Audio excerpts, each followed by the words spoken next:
I used to think the most successful people did everything right. Morning routines, time blocks, waking up at the same time every day. I used to think you had to multitask and get good at every single aspect of your life to succeed. But that mindset never worked. I was tired, I hated working, and I felt like the dream of achieving my goals got farther and farther every day. So I started reading, hoping someone smarter than me could figure out why all my peers seemed so much more put together. And after reading countless pages of productivity books, I finally figured it out. You don't have to do everything flawlessly. You don't have to meticulously plan it all out. It only takes doing one thing to change your life. The One Thing by Gary Keller argues that the key to success isn't multitasking or forcing yourself to be disciplined. It's going small. Going small means going all in on the singular thing that will have the biggest effect on your outcome. This acts like a domino, making every subsequent hurdle astronomically easier to overcome. The book also breaks down the illusion of multitasking. People think productivity means juggling different tasks to finish them simultaneously, but it does the opposite. Switching tasks means stopping your focus and reorienting your brain, wasting time. Why do that when you could just finish one task first without having to confuse yourself?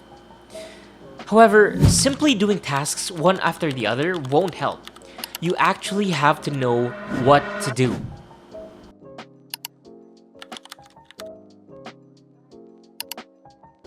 Now, a lot of us have a to-do list. A list of things that need to get done.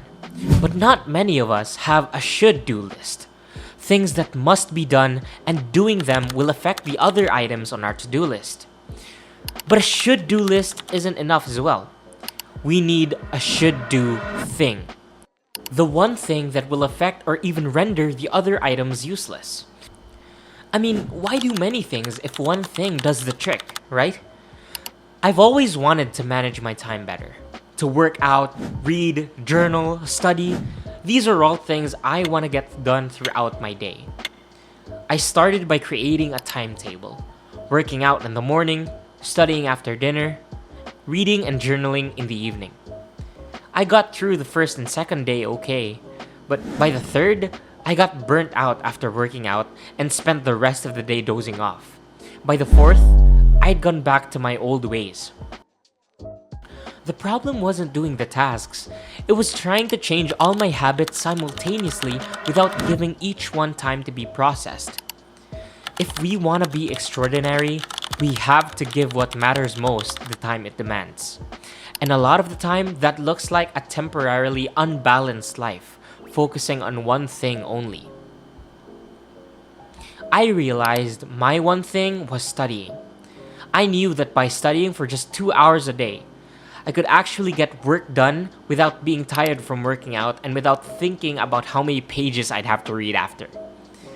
I think we're all tempted to tell ourselves we just need to improve on everything and somehow that will fix our lives. One day, when we're tired of our habits, how we live, we simply decide that tomorrow will be a completely different person. But we need to set goals and habits in stone before we even think of adding more to our plate.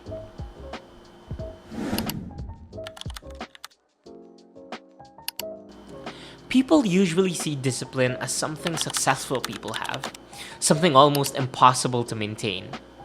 I've seen many disciplined people and wondered, how do they do everything so perfectly? The answer is, they don't. And you don't have to either. All you need is one habit that simplifies your life. Plus, if you play your cards right, you won't even need to make building that habit difficult. You just need to create an environment where doing what you need to do becomes easier than not doing it. Because discipline is simply consistency made possible through an environment that minimizes the effort needed. Whether that means putting your books and journals right next to where you sleep, putting your phone on the other side of the room or even in another room and buying an alarm clock instead, or opening your textbooks to the pages you need to read. These tiny things make it so much easier to get the one thing done.